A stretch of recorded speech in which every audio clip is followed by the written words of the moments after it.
Electromotive force, और short form में इसे कहा जाता है ईएमएफ। तो सवाल ये है कि ईएमएफ किसे कहते हैं। तो कॉन्सेप्चुअली इंतहाई मुख्तसर और आसान अल्फाज में EMF means potential difference of a voltage source. Voltage source का पोटेंशियल डिफरेंस, ऐसा इंस्ट्रूमेंट जो वोल्टेज प्रोड्यूस करे, जो करंट प्रोड्यूस करे, जो करंट का सोर्स हो, उसके पोटेंशियल डिफरेंस को ईएमएफ कहते हैं।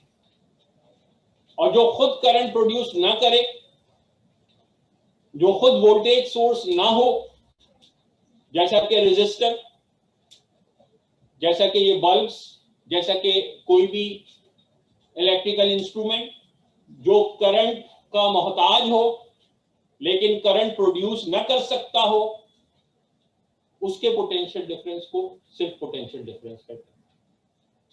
तो ईएमएफ भी पोटेंशियल डिफरेंस है। फर्क सिर्फ ये है कि ईएमएफ कहलाएगा सिर्फ उस सूरत में पोटेंशियल डिफरेंस का नाम ईएमएफ कहलाएगा जब इसका पोटेंशियल डिफरेंस की बात हो रही हो, वोल्टेज सोर्स की, सेल की, बैटरी की। तो जब सेल का, बैटरी का या किसी भी वोल्टेज सोर्स का, जनरेटर का जो वोल्टेज क्रिएट कर रहा हो, जो करंट क्रिएट कर रहा हो, उसके पोटेंशियल डिफरेंस की बात होगी तो उसे कहा जाएगा क्या? EMF, electromotive. तो ये तो बिल्कुल आसान मोटी मोटी अल्फाज में जो जिसे कहते हैं ना सिंपल आउटलुक आपको दिया मैंने ईएमएफ का। तो ईएमएफ दरअसल क्या है? What is EMF? Mathematically EMF क्या हुआ? ईएमएफ का डायमेंशंस क्या होगा या ईएमएफ का यूनिट क्या होगा?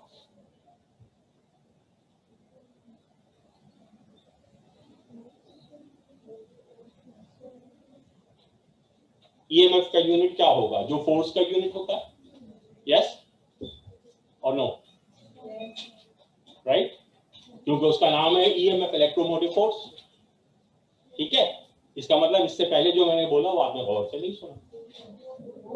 मैंने क्या बताया कि ईएमएफ दरअसल क्या है? Potential difference. ईएमएफ दरअसल क्या है? Potential difference. और पोटेंशियल डिफरेंस का यूनिट क्या होता है? वोल्ट होता है। पोटेंशियल डिफरेंस का यूनिट वोल्ट होता है। तो ईएमएफ का नाम फोर्स है, लेकिन इसके नाम पे ना जाएं, ये मिसनोमर है। मिसनोमर कहते हैं ऐसा नाम जो धोखा दे, नाम शरीफ। किसी सियासतदान के बारे में नहीं कहा, बुरी बात। तो फोर्स नहीं है ये, it's potential difference, it's not a force. ठीक, पोटेंशियल डिफरेंस का दूसरा नाम ईएमएफ है। लेकिन कौन सा पोटेंशियल डिफरेंस? जो वोल्टेज सोर्स का हो, जो वोल्टेज सोर्स का जहां करंट जनरेट हो रहा है उसके पोटेंशियल डिफरेंस को ईएमएफ कहेंगे। और जो वोल्टेज सोर्स नहीं है उसके पोटेंशियल डिफरेंस को सिर्फ पोटेंशियल डिफरेंस कहेंगे, उसको ईएमएफ नहीं कहा जाता। तो how do we define EMF? The potential difference of a voltage source, the potential difference of a battery, that's called EMF. Simple. The potential difference of a voltage source या potential difference of a battery is called EMF. लंबा करें, बहुत छोटा है। Definition को थोड़ा expand करें You know the definition of potential difference? You know the definition of potential difference? Yes, sir. क्या? Amount of in moving up unit positive charge from one point to another. तो potential difference of a voltage source. तो potential difference ये आ जाएगा. Amount of work done in moving a unit positive test charge from one point to another in a voltage source is called. लंबा हो गया सही. तो ये एक बेसिक कॉन्सेप्ट हो गया आपका इलेक्ट्रोमोटिव फोर्स का. यहां तक नोट्स पढ़ लीजिए. पहला पेज खाली. इलेक्ट्रोमोटिव फोर्स की डेफिनेशंस 3 डेफिनेशन है. पहली क्वालिटेटिव है और 2 आपको क्वांटिटेटिव डेफिनेशन बनाई गई है. तो क्या voltage source most important word है वोल्टेज सोर्स. ठीक है. तो क्वालिटेटिव डेफिनेशन क्या है पढ़िए. To provide electrical energy current electrical energy या करंट एनर्जी प्रोवाइड करने की जो एबिलिटी है वो उसका क्या कहलाती है ईएमएफ कहलाती है. और द पोटेंशियल डिफरेंस कहां between the terminals of a battery और voltage source when it is. अच्छा when it is not supplying current वाला सेंटेंस हम बिल्कुल जब डेरिवेशन कंप्लीट करेंगे फिर इस पर दोबारा आएंगे. ठीक है. थोड़ी देर के लिए इसको इग्नोर कर दीजिए. बाकी इस डेफिनेशन समझ आ गई. The potential difference across a battery और अ voltage source is called EMF. तीसरी डेफिनेशन amount of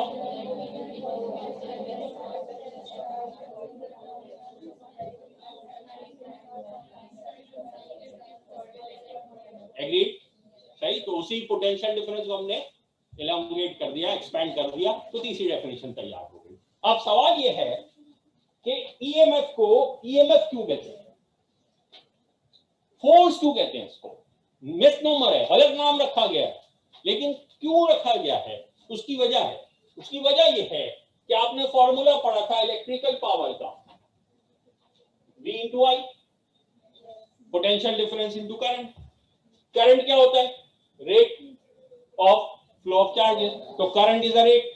तो electrical power is equal to potential difference यानी EMF into a rate. Mechanical power की इक्वेशन आप पढ़ के आए dash into velocity. Yes force into velocity. जो मैकेनिकल पावर जो फर्स्ट ईयर फिजिक्स में पढ़ते थे तो mechanical power is force into velocity. तो वेलोसिटी इज अ रेट. तो देखें पावर की जगह पावर, करंट की जगह करंट भी रेट है वेलोसिटी भी रेट है. तो potential difference is representing the force here in the formula. तो इस फार्मूले से जब आप इसको मैच करते हैं तो here potential difference is acting like a force.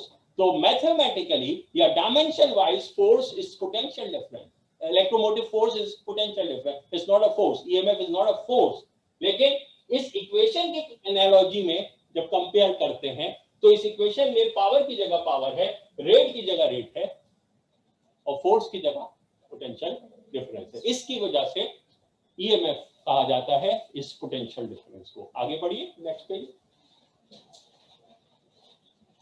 तो नेक्स्ट पेज में पहले ये बताया गया कि वोल्टेज सोर्सेस किस तरह के होते हैं. There are various types of voltage sources.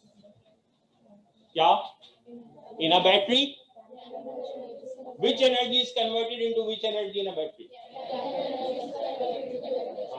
पढ़ लीजिए और बस बोल दीजिए. पता है नहीं उसमें लिखा हुआ है गलत लिखा हुआ है पढ़ दिया. बैटरी में कौन सी एनर्जी कन्वर्ट होती है कौन सी एनर्जी में which energy does the battery produce. Electrical energy excellent current देती है but which energy the battery uses. Chemical energy. Battery में कौन सी एनर्जी यूज होती है भाई. बैटरी को कैसे चलाते हैं बैटरी को क्या करते हैं करंट देते हैं. इलेक्ट्रिकल एनर्जी, तो electrical energy converted to electrical energy, ये तो बड़ी अजीब और गरीब एनर्जी होगी। हाँ जी, बैटरी का स्ट्रक्चर कैसा होता था? बैटरी जब आता है तो आईफोन की बैटरी ना सोचा करें। When we say battery, it means the combination of cells.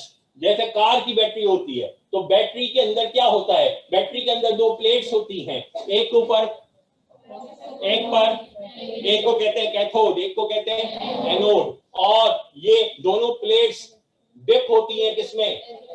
Electrolyte में। और इलेक्ट्रोलाइट जो है उसके अंदर होते हैं क्या? Ions, cations and anions, और वो यहां से यहां घूम रहे होते हैं, भाग रहे होते हैं। यहाँ पे जो पॉजिटिव प्लेट है अगर, और ये नेगेटिव प्लेट है अगर बैटरी की, तो अगर इसको एक्सटर्नल सर्किट से जोड़ा आपने तो करंट गुजरना शुरू हो गया, electron start flowing from negative terminal to positive terminal.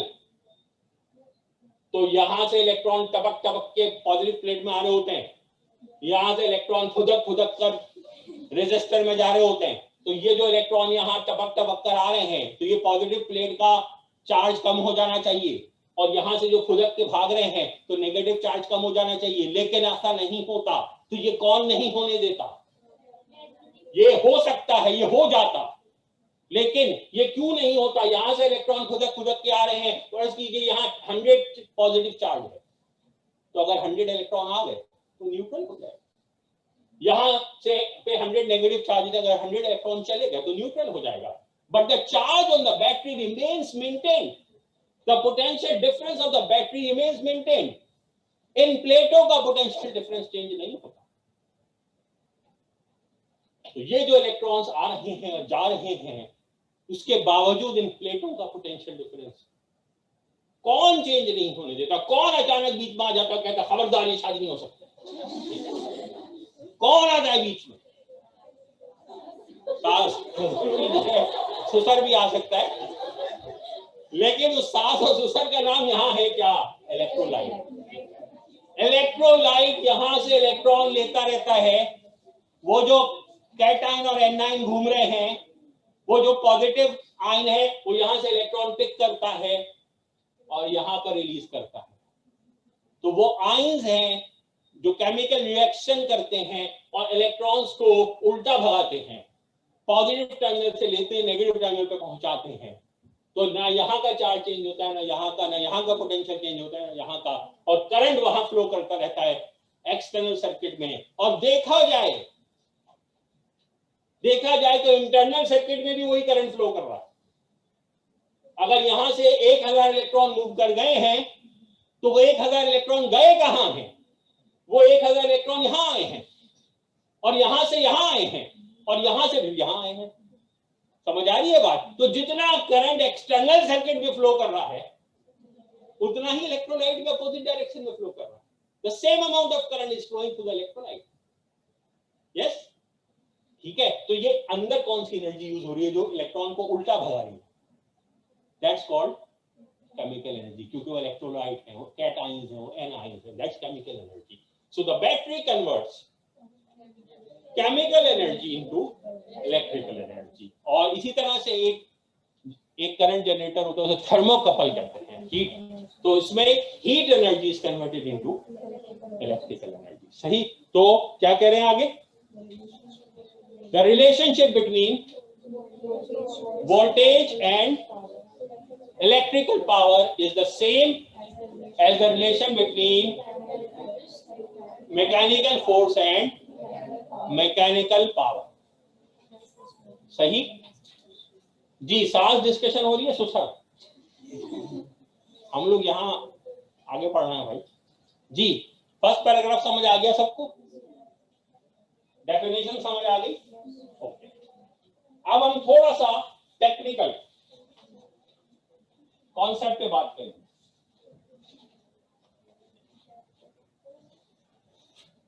जब एक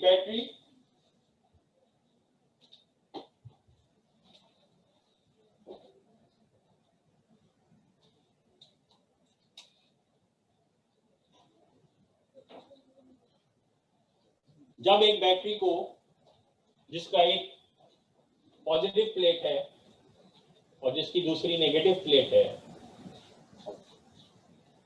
ये बैटरी की प्लेट्स है। इन प्लेट्स में जो पोटेंशियल डिफरेंस है उसको ही ईएमएफ कहेंगे। वो हमारे लिए इस सर्किट के लिए ओवरऑल वोल्टेज है। वो इस सर्किट के लिए ओवरऑल या रिजल्टेंट वोल्टेज, और उसी वोल्टेज को हम ईएमएफ कहेंगे या कैपिटल ई से जाहिर करेंगे। तो जो बैटरी की प्लेट्स का पोटेंशियल डिफरेंस है, that's called EMF, that's capital E. ठीक, बैटरी की plates are dipped in a chemical which is called electrolyte. जब आपके पास कोई रेजिस्टर होता है या एक्सटर्नल सर्किट होता है जिसमें से आपको करंट गुजरवाना है, तो आप उस रेजिस्टर को या एक्सटर्नल सर्किट को जोड़ते हैं किससे? बैटरी से। बैटरी में कहां जोड़ते हैं? यहां लगा देते हैं, यहां तक अंदर ड्रॉप कर देते हैं पानी में? नहीं, प्लेट्स पे भी नहीं जोड़ते हैं। तौबा तौबा, प्लेट्स नजर नहीं आती बैटरी की कभी। बैटरी की जो प्लेट्स हैं, they are connected to an end जो बाहर एक्सपोज्ड होता है, and that is called terminal of the battery. वो कहलाता है बैटरी का टर्मिनल। तो ये है बैटरी की प्लेट्स। इनका जो वोल्टेज है वो कहलाया ईएमएफ। इनका जो वोल्टेज है वो इस सर्किट का ओवरऑल वोल्टेज है, रिजल्टेंट वोल्टेज है। ये है बैटरी के टर्मिनल्स। तो जो पॉजिटिव प्लेट से कनेक्टेड है वो पॉजिटिव टर्मिनल, उसका पोटेंशियल वही है जो इसका है। जो नेगेटिव प्लेट से कनेक्टेड है उसका पोटेंशियल वही है जो नेगेटिव प्लेट का है। और ये वो टर्मिनल्स हैं जिनसे जोड़ा जाता है उसको एक्सटर्नल सर्किट को, और उसमें शुरू हो जाता है वो फ्लो ऑफ करंट। उसमें करंट आई फ्लो होना शुरू हो जाता है। और वो जो करंट एक्सटर्नल सर्किट से गुजरता है, तो अभी आपने गौर किया कि चुपके चुपके उतना ही करंट इंटरनल सर्किट से भी गुजर रहा है। जितना करंट एक्सटर्नल रेजिस्टेंस से गुजर रहा है उतना ही करंट इलेक्ट्रोलाइट से भी गुजर रहा है।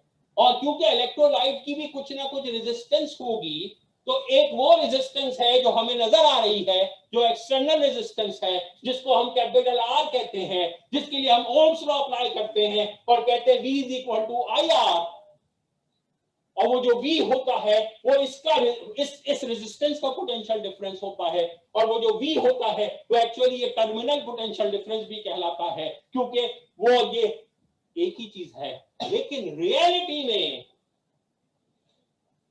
और अभी मैं प्रूफ करूंगा क्यों, रियलिटी में इस V में या इस IR की वैल्यू में और इस EMF की वैल्यू में थोड़ा सा फर्क होता है।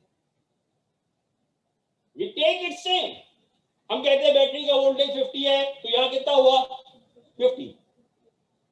तो for practical purposes we consider it same, but it is not same. थोड़ा सा फर्क होता है, और वो थोड़ा सा फर्क क्यों होता है वो भी बताता हूं। तो एक एक्सटर्नल रेजिस्टर है, उसमें से करंट गुजरा I। एक इंटरनल रेजिस्टर है स्मॉल r, जो इलेक्ट्रोलाइट की रेजिस्टेंस है, उसमें से कितना करंट गुजरा, सेम, यानी कि I। तो अगर एक्सटर्नल सर्किट का करंट I है तो इंटरनल रेजिस्टर का करंट कितना होगा? हमेशा ऐसे ही होगा। जब भी बैटरी इससे कनेक्ट होगी तो जितना करंट बाहर से जा रहा है उतना अंदर से जाएगा। क्या हमेशा एक्सटर्नल रेजिस्टर इंटरनल रेजिस्टर का करंट सेम होगा? तो ये करंट के गुजरने के लिए 1 लाख का हो गया। तो ऐसे कॉम्बिनेशन को क्या बोलते हैं? Series combination. तो इसका मतलब ये हुआ कि बैटरी का इंटरनल रेजिस्टर और external resistor are always in series combination, जिसमें इक्विवेलेंट रेजिस्टेंस का फॉर्मूला है dash plus dash, R1 plus R2। तो यहाँ R1 कौन है? कैपिटल R, और R2 कौन है? तो जब बैटरी एक्सटर्नल सर्किट से एक्सटर्नल रेजिस्टेंस से जुड़ी होती है तो ये दोनों सीरीज कॉम्बिनेशन में होते हैं। सेम करंट एक्सटर्नल में फ्लो करता है, सेम करंट इंटरनल में फ्लो करता है, और इक्विवेलेंट रेजिस्टेंस इन दोनों की मिलकर बनती है Re। तो इक्विवेलेंट रेजिस्टेंस है Re और करंट है सर्किट में I। तो इक्विवेलेंट वोल्टेज कितना है? ओवरऑल वोल्टेज कितना है? इक्विवेलेंट रेजिस्टेंस है Re, दोनों की मिला के ओवरऑल। तो ओवरऑल वोल्टेज का कोई नाम रखा हमने?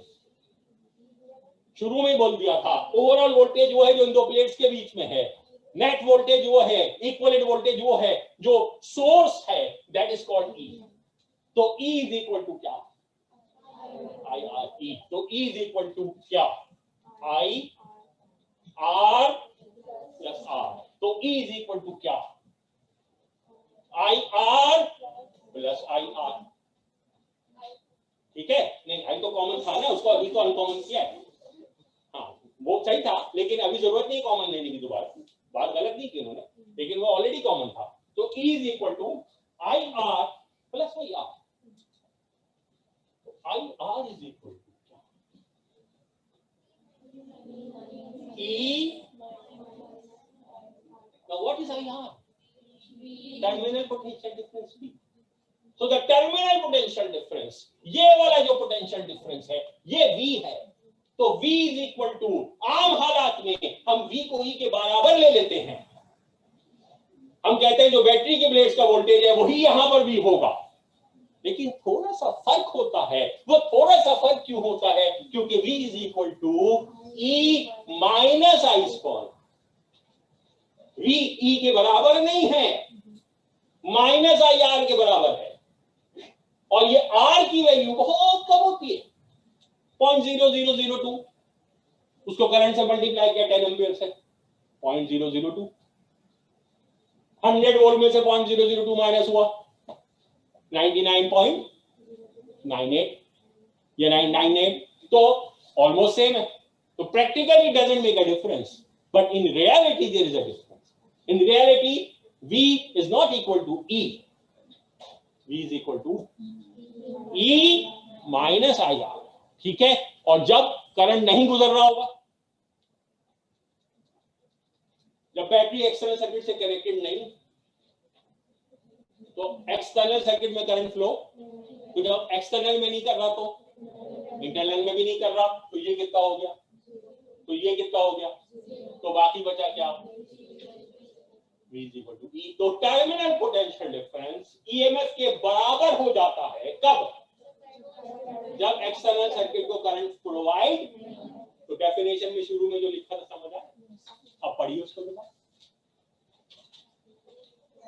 Potential difference between the terminals of a battery, terminals का पोटेंशियल डिफरेंस EMF के बराबर हो जाएगा कब? when it is not supplying current to any external circuit, क्योंकि मेरे IR 0 हो जाएगा और फिर V जो है वो खुद ही E के बराबर। तो एक V है और एक E है। तो V is the terminal potential difference and E is the voltage between the plates of the battery. E is the EMF which is the voltage between the plates of the battery। अब notes पढ़ लीजिए, आगे derivations लिख लीजिए।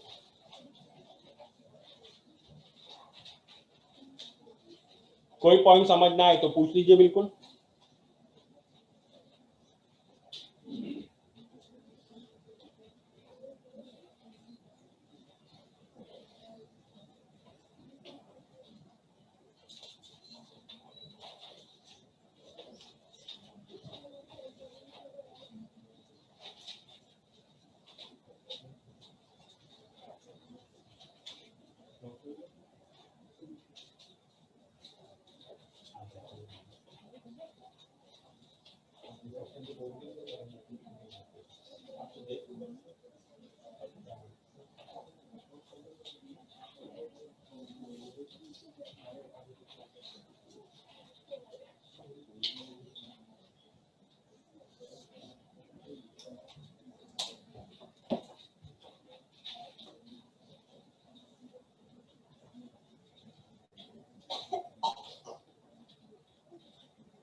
शुरू वाले बताइए कि वोल्टेज सोर्सेस मुख्तलिफ हैं, थर्मोकपल होता है, दूसरे बताया गया है कि इसको फोर्स क्यों कहते हैं, तो तुक नहीं है ना फोर्स कहने की, तो वो तुक बताइए कि V into I and F into दोनों जगह पावर है, दोनों जगह रेट है, तो वहां पे फोर्स है।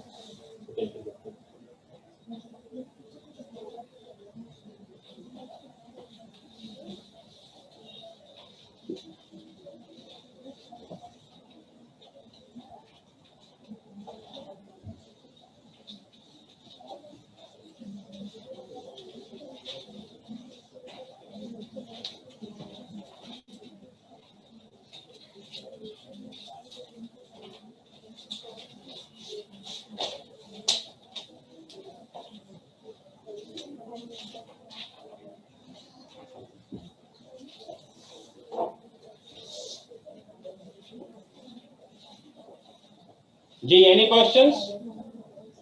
Are we clear about it? Okay.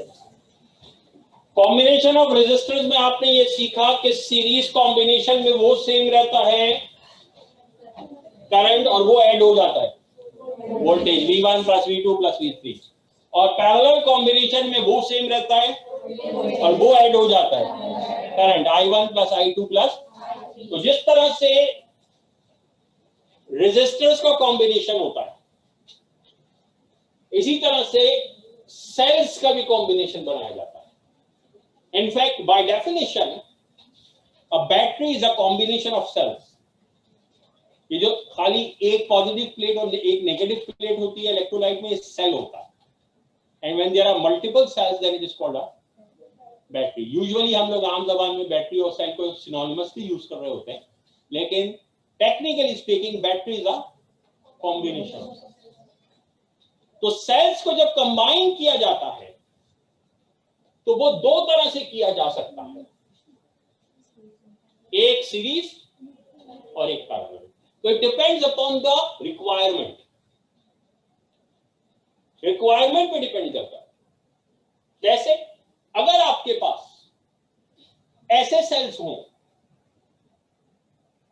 जो आपको इनफ करंट प्रोवाइड कर रहे हो, जितना आपको करंट चाहिए वो दे रहे हो अकेले भी, लेकिन इनफ वोल्टेज ना दे रहे हो, आपको चाहिए 30 वोल्ट और आपके पास बहुत सारे सेल हैं जिनका वोल्टेज कम है, 10 वोल्ट, 5 वोल्ट, तो how should you combine the cells? If the cells are providing enough current but not enough voltage, तो कौन सा कॉम्बिनेशन है जिसमें वोल्टेज को एडप्ट किया जा सकता है? Series. So if the cells are providing enough current but not enough voltage, we will combine the cells in series combination. So total voltage will be the sum of all the voltages. So एक cell, दूसरा cell, तीसरा cell, तो अगर इसका 5 volt है, इसका 10 volt है, इसका 20 वोल्ट है, तो बैटरी का जो टोटल वोल्टेज होगा 35 वोल्ट होगा। Simply the voltages will be added. Similarly, if you have cells which are providing enough voltage but not enough current, how should you combine them? Then add them in parallel. So combination of cells में एक series combination होता है और एक parallel. आप पढ़ लीजिए। Combination of cells, series combination. तो क्या होगा? when the EMF of a cell is too small, तो EMF बहुत कम है, तो क्या होगा? 2 or more cells are connected in series. इस सूरत में क्या होगा? EMF of the combination is equal to the sum of EMF of individual cells. दूसरी बात, जब आपने सीरीज में जोड़ दिया सेल्स को, तो यहां पर जो इंटरनल रेजिस्टर्स हैं वो भी किसमें जोड़ दें? सीरीज में। और सीरीज कॉम्बिनेशन में इक्विवेलेंट रेजिस्टेंस का फॉर्मूला क्या होता है? सीरीज कॉम्बिनेशन में equivalent resistance R is equal to R1 plus R2 plus R3. तो that is what the next sentence tells you. Internal resistance equivalent कितनी होगी? R is equal to R1 plus R2 plus R3. Next heading क्या है? Parallel combination. तो parallel combination कब होगा? when EMF of a cell is enough, but it is not providing sufficient current. तो फिर क्या होगा? Cells are combined in parallel. The total current of the combination is equal to the sum of currents of individual cells. ठीक है? और अब इस सूरत में इंटरनल रेजिस्टेंस कौन से कॉम्बिनेशन में आ जाएंगे? पैरेलल में. तो इंटरनल रेजिस्टेंस का इक्विवेलेंट होगा 1/R is equal to 1/R1 plus 1/R2 plus 1/R3. So, agreed? Any questions? Okay. एक यूनिट को डिफाइन करना है, इसका नाम है कूलम.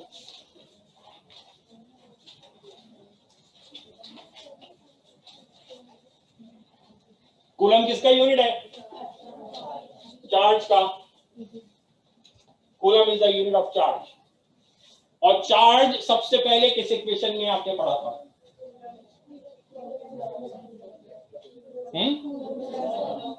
Coulomb's law.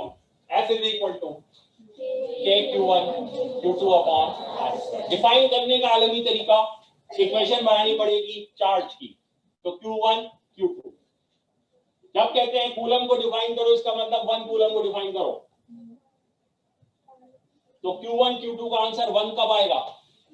जब राइट हैंड साइड पे सारी चीजों को 1 ले लेंगे. तो पहले तो Q1 Q2 की इक्वेशन बनाइए. ये हो जाएगी R स्क्वायर इंटू F. तो Q1 Q2 is equal to क्या? F into R square upon K. तो राइट हैंड साइड पे सब चीजें 1 ले लें. डिस्टेंस ले लें कितना? 1 क्या? फोर्स ले लें क्या? 1 क्या? K ले लें क्या? 1 क्या? तो K को मान लिया 1, फोर्स को मान लिया 1, डिस्टेंस को मान लिया 1. सही? Yes sir. कोई एतराज? No sir. K क्या है? Coulomb's constant. उसकी एक वैल्यू है 9 × 10⁻⁹. उसको मान लिया 1. मैं भी यही सोचा. सोचने से क्या होता है? बोलना पड़ता है. K की वैल्यू तो फिक्स्ड है 9 × 10⁻⁹. हम खुद ही मान ले लेंगे उसको. हाँ, तो K को 1 नहीं ले सकते. तो यहाँ पे थोड़ा सा मेथड चेंज करना पड़ेगा. डिफाइन करने का आलमी तरीका वही है, मेन कॉन्सेप्ट वही है, लेकिन थोड़ा सा मॉडिफिकेशन लानी पड़ेगी.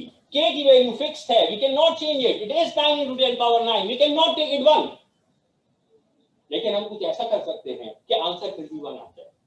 तो जब सपोज ही करना है, तो सपोज करना हमारे हाथ में है. हमने R को 1 ले लिया है, डिनोमिनेटर में 9 × 10⁻⁹ है. तो आप फोर्स की वैल्यू इतनी ले लें, क्या आंसर कैंसिल हो जाए.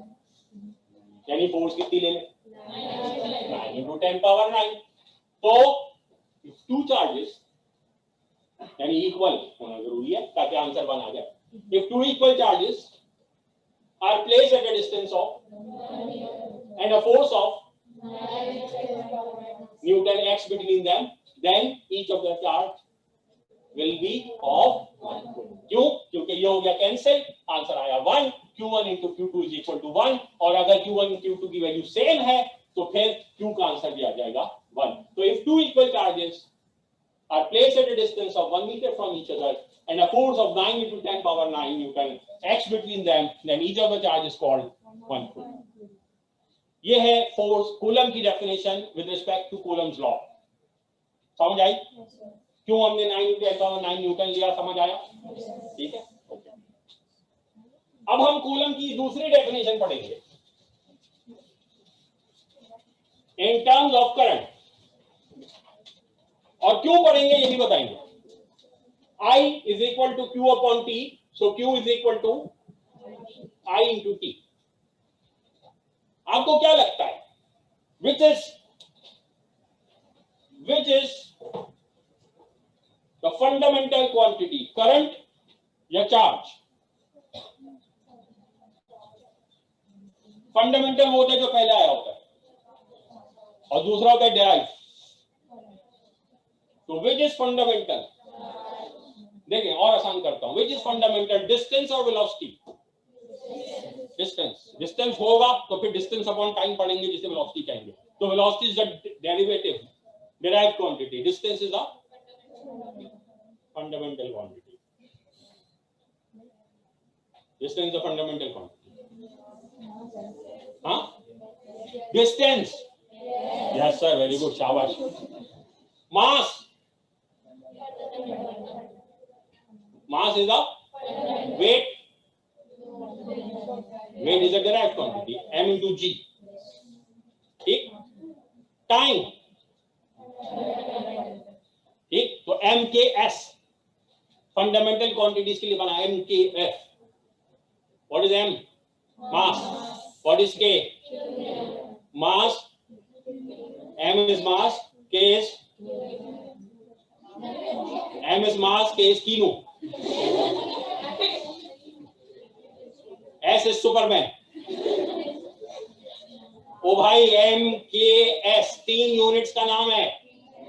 Metre, kilogram, second. Metre is the unit of fundamental quantity distance.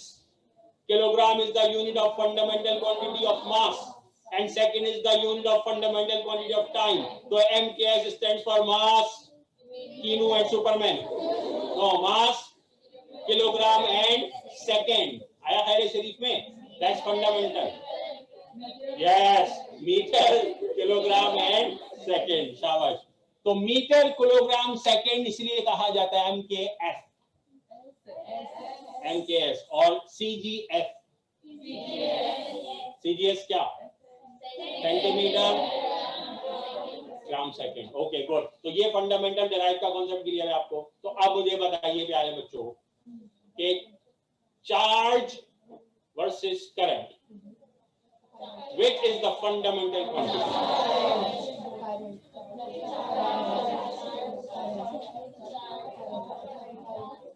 जिनका ख्याल है करंट वो हाथ उठाए, जिनका ख्याल है चार्ज वो हाथ उठाए. शाबाश. अब बताइए आपके why is current fundamental quantity? Majority is going with charge. Majority is going with charge. Why is charge not a fundamental quantity? Why is current?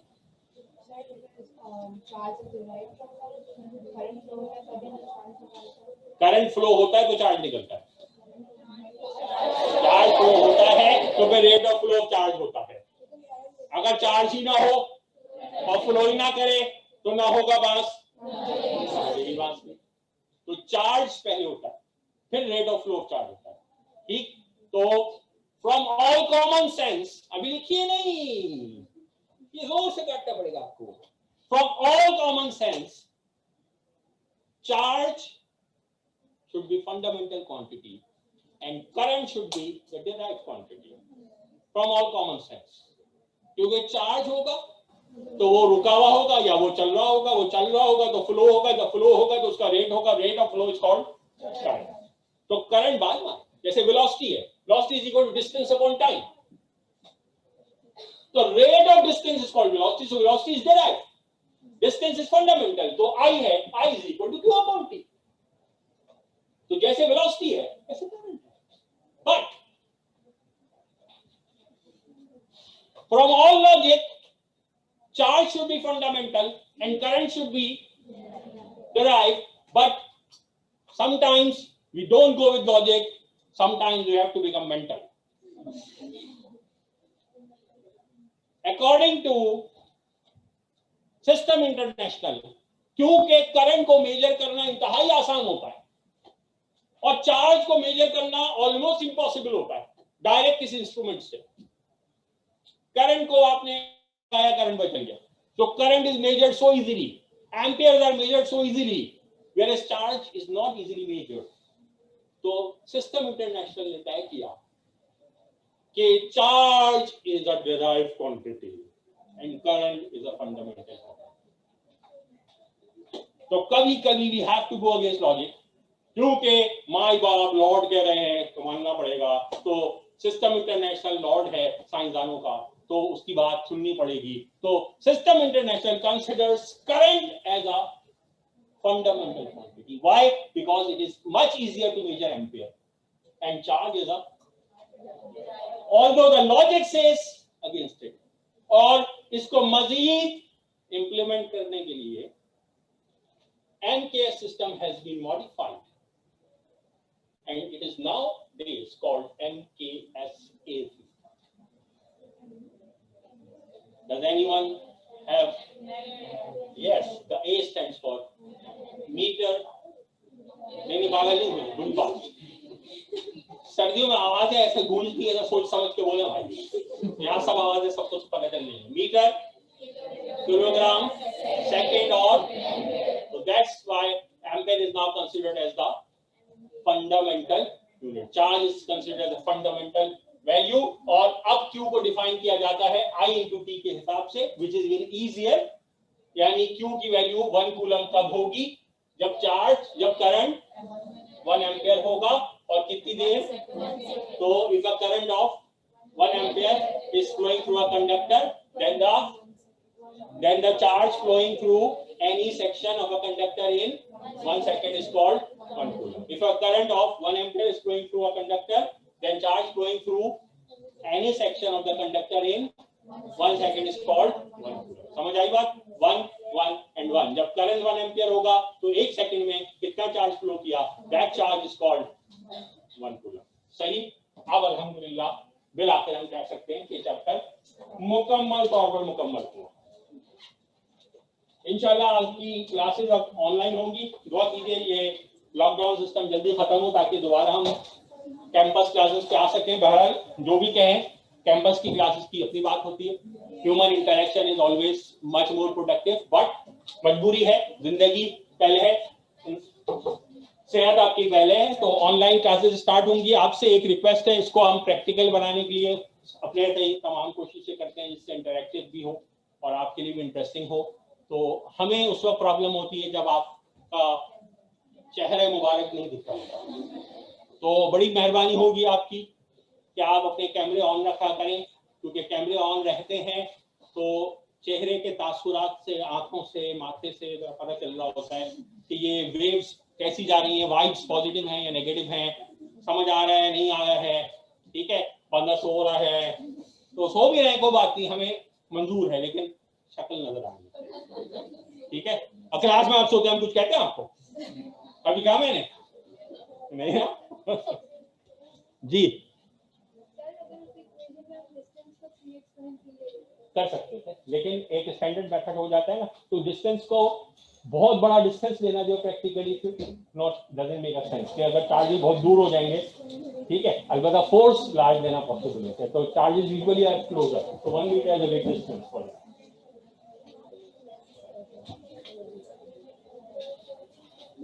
और प्लीज अपना टाइम पॉजिटिवली यूज करेंगे। Make your time table for coming days. अगले 4 हफ्ते tough है क्योंकि campus पे नहीं आना है, तो ड्राइव रहती है जब आप कैंपस पे आते हैं। तो अब आपको अपनी ड्राइव खुद देनी है, अपनी गाड़ी को खुद धक्का लगाना है। उसके लिए जरूरी है make a time table for your studies. Physics में देखें हमने 50% सिलेबस ऑलमोस्ट कवर कर दिया। Electrostatics completed, current electricity completed, chapter 18 completed. ठीक है, और अब चैप्टर आपका 11 भी आधा हो चुका है, तो which is actually has a weightage of 45% of your questions in your final exam। तो इलेक्ट्रोस्टैटिक का ब्रेन टेस्ट भी दे चुके हैं। तो अब अपने फ्री ब्लॉक्स में जब घर पे आपको लगे कि आज के दिन में ज्यादा फ्री है, spend some time on reviewing your course जो आपने अब तक पढ़ लिया है, चाहे फिजिक्स हो, केमिस्ट्री हो। डेज बना लें, पहले से लिखने कि भाई मैंने एवरी मंडे मुझे ये रिवाइज करना है, केमिस्ट्री तय कर लिया, एवरी वेडनेसडे मुझे बायोलॉजी करना है, तो डेज बना लें, फिक्स कर लीजिए। This is very important for you. Days नहीं बनाएंगे तो कैसे चलेंगे? कुछ भी नहीं होगा। 4 हफ्ते बाद भी आप यहीं होंगे, इसी हालत में होंगे जहनी तौर पर, बल्कि पीछे जा चुके होंगे।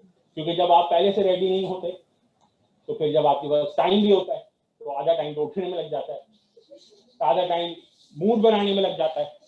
फिर जब मूड बना के रजिस्टर खोलते हैं तो कहते हैं ये पढ़े नहीं, वो छोड़ दिया, आगे चले गए, फिर वो छोड़ दिया, फिर अचानक याद आया फेसबुक देख लूं, फेसबुक देखा, उसमें किसी फ्रेंड का मैसेंजर में रेड आया हुआ है, ओह ये भी देख लो, उसने कहा हाँ यार तुमने नहीं पढ़ा, मैंने भी नहीं पढ़ा, चलो अच्छा हो। तो मतलब and that's how the day ends. So if you have written something, you won't look anywhere else. You will say कि जी मुझे आज ये करना है, you will start your day with that. So that जब आपका वो हो जाए फिर जाए फेसबुक पे और फिर जाके मैसेंजर मिलके मैंने ये पढ़ लिया, बच्चू